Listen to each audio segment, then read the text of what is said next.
Alors, bonjour à tous. On poursuit notre après-midi avec le traditionnel Startup Contest. C'est simple, basique, 5 jurés d'exception, 5 startups d'exception également. Vous allez voir, on a sur les 5 finalistes 4 projets qui sont en cœur de cible l'environnement. Et ça, je pense qu'effectivement, ça dit quelque chose sur l'air du temps. Grosse chorégraphie d'entrée sur scène. Vous vous souvenez du 17 mars 2020 ?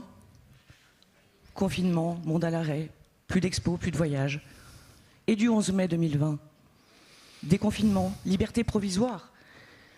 Sous la contrainte des 100 km, les 2 grands voyageurs férus de culture et de patrimoine que nous sommes ont été contraints de voyager autour de chez eux, au gré des petites routes. Et les panneaux marrons que nous voyons toujours sur l'autoroute sans jamais faire le détour sont devenus réalité. Nous avons pris conscience de la richesse du patrimoine qui nous entoure. Mais également de l'impact négatif du tourisme sur l'environnement. Bon, les chiffres, vous les connaissez, on va passer dessus. Nous, on aimerait plus vous parler des missions qui nous animent, celle de redonner leur couleur au terroir. Est-ce que vous iriez à Marseille pour manger une choucroute ou à Strasbourg une bouillabaisse ?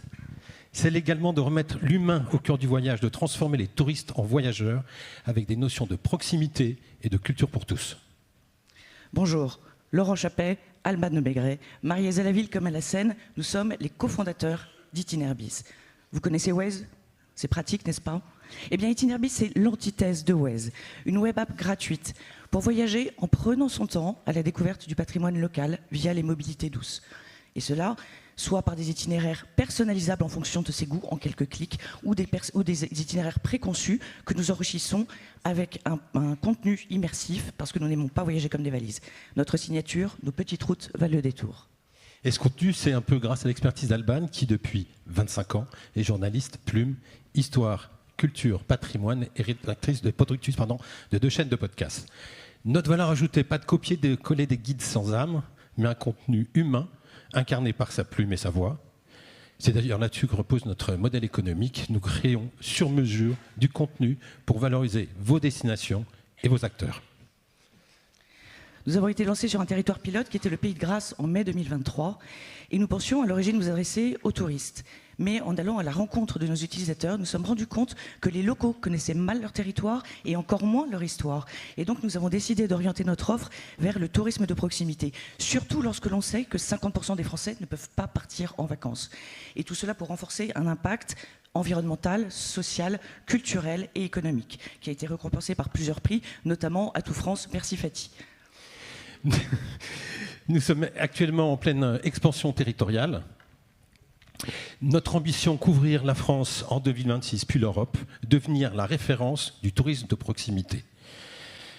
Si on gagne ce prix, eh bien, ça nous permettra d'accélérer notre première embauche. Et si vous partagez les mêmes valeurs que nous, venez nous rencontrer et surtout votez pour nous. Stand 53, merci.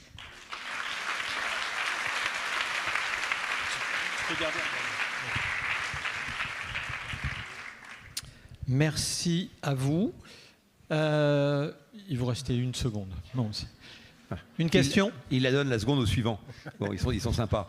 Non, au-delà de la chorégraphie, il y avait aussi un effort de stylisme qu'il faut noter donc, entre les couples. Merci. On dit souvent que c'est très dur donc, d'être associé donc, quand on est en plus marié. Donc, vous l'avez mis en avant donc, comme étant une force. Donc, c'est souvent une question. Vous savez que 80% des startups qui s'arrêtent dans les 2 premières années, c'est parce que les deux fondateurs donc, s'engueulent et se séparent. Voilà. Comment vous répondez à cette question ? Est-ce que le fait d'être fusionnel ne peut pas à un moment donné être un problème ? Alors déjà, nous sommes un jeune couple, hein, ça se voit. Ça permet d'avoir déjà eu un bagage et une autre histoire qui nous permet d'avancer. Et surtout, l'avantage, c'est qu'on est complémentaires. Vous l'avez compris, Alban, c'est la femme des mots. Et moi, je suis plus l'homme de l'image. Donc, on se partage les activités. Et aussi, ça nous permet quand même, quand on est 2, de se soutenir, de se porter. Et j'ajoute juste qu'avant d'être mariés, on travaillait déjà ensemble sur des projets communs. Donc en fait, on a appris à travailler ensemble et ça a toujours très bien fonctionné. Parfait. Alors j'ai une deuxième question qui est moins sympathique. Donc à l'heure de l'IA, est-ce qu'on a encore besoin donc, d'avoir des gens qui créent des contenus alors qu'ici, on a 50 stands qui nous proposent des contenus gratuits. Donc comment on arrive encore à valoriser un métier dont on a le sentiment que demain, il sera plutôt fait de manière industrielle ? L'émotion qu'on y crée. L'IA, elle est très pratique pour faire les chapeaux, pour faire les résumés, le SEO.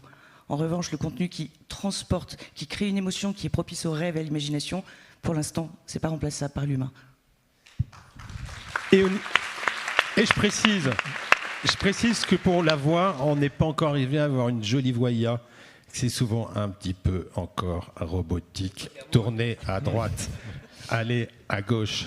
Vous n'avez pas eu la voix de Ludovic Dublanchet synthétisée hier, vous. Merci à vous. La remise des prix, donc du e-Tourist Startup Contest, prix du jury, prix du public. Et on va commencer avec toi, avec un prix que vous avez souhaité créer, qui n'existait pas.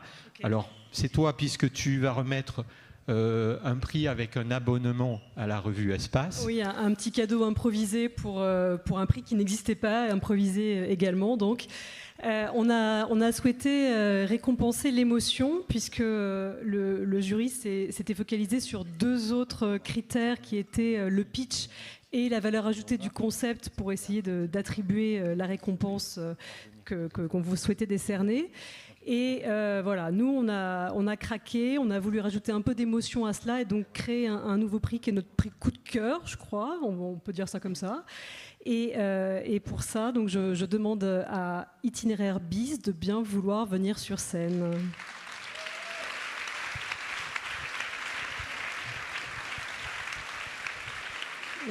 Merci pour votre projet et bravo. Et voilà, je vous remets un abonnement à la revue Espace pour vous remercier de ce que vous nous avez proposé. Bon, alors c'est vraiment parce que vous êtes arrivés chacun d'un côté, que vous êtes habillés en complémentaire, que votre histoire a touché tout le monde, ça a pleuré, ça n'arrêtait pas.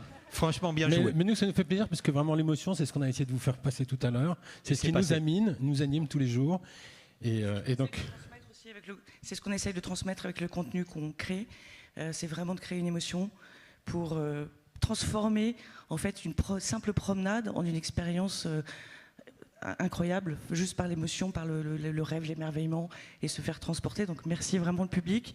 Ça veut dire que ça parle aussi. Non, c'est le jury. C'est vous. Ouais, vous emballez pas. Hein. Mais alors merci à vous. Merci à vous. Merci, bravo.